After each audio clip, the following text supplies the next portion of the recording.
Salut Michel. Hello Flo. Ça va? Ça va. Qu'est-ce que tu es en train de faire? Surtout me concentrer sur mon expiration, donc pour se vider. T'as inspiré, se construire, se remplir, mais c'est expirer, c'est aussi important qu'inspirer. Comment tu fais ça? J'ai jamais fait moi, je sais pas trop donc... Simplement respirer, mais consciemment. Donc expirer consciemment, c'est vraiment se vider le plus loin possible pour se rendre... Et donc ça fait flipper. Ça fait un peu peur parce qu'on a peur de manquer d'air. Et donc parce qu'il faut lâcher quelque chose. Dans cette notion on n'a pas l'habitude de ça, de lâcher prise quelque chose. Donc voilà. Donc c'est aller le plus loin possible dans l'expiration. Parce que ça me permet après d'être beaucoup plus disponible pour le frais, le nouveau. Oui, j'allais dire, ça t'apporte quoi de faire ça? Ouais, c'est psychologique en fait, c'est physique et psychologique. Tu vois, pour moi, ça me permet d'être aussi disponible à de nouvelles choses qui peuvent m'apporter quelque chose.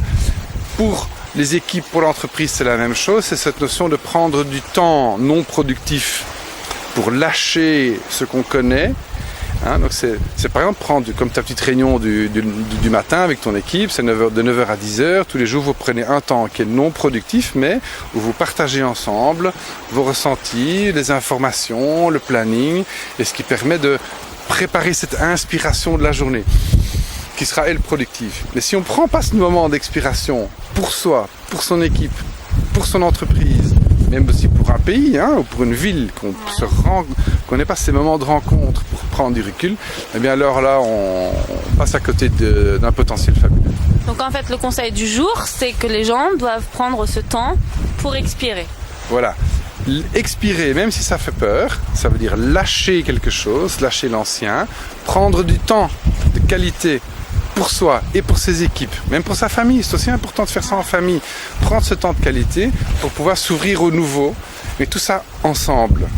D'accord. Ça marche? Bon je vais essayer, je te dirai. Écoute, tu le fais déjà tous les matins, mais tu vas sans cette qualité, tu seras peut-être plus à l'affût des signaux qui vont venir dans cette réunion du matin, qui vont pouvoir augmenter la qualité de votre bien-être et de la qualité de vos équipes. Donc à vous aussi d'essayer. À vous aussi.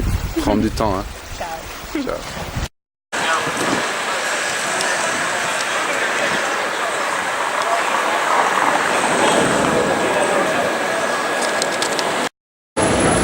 Voilà le symbole, l'emblème de cette ville, chez Ferrissard, c'est l'escargot, la lenteur. Toute cette région a été déclarée Città-Slow. Et donc ils font tous plus lentement. Tout a l'air d'aller assez vite, mais enfin malgré tout, ils aiment bien profiter de la vie, profiter de l'instant. Slow food, slow management, slow adventure, slow sex. Bref, ralentir pour après être plus efficace et mieux profiter de la vie, être plus clair dans ce qu'on fait, plus juste. Et donc la lenteur parfois peut nous apporter énormément de valeurs supplémentaires plutôt que d'être tout le temps stressé, le nez dans le guidon. Voilà, vous aussi, ralentissez.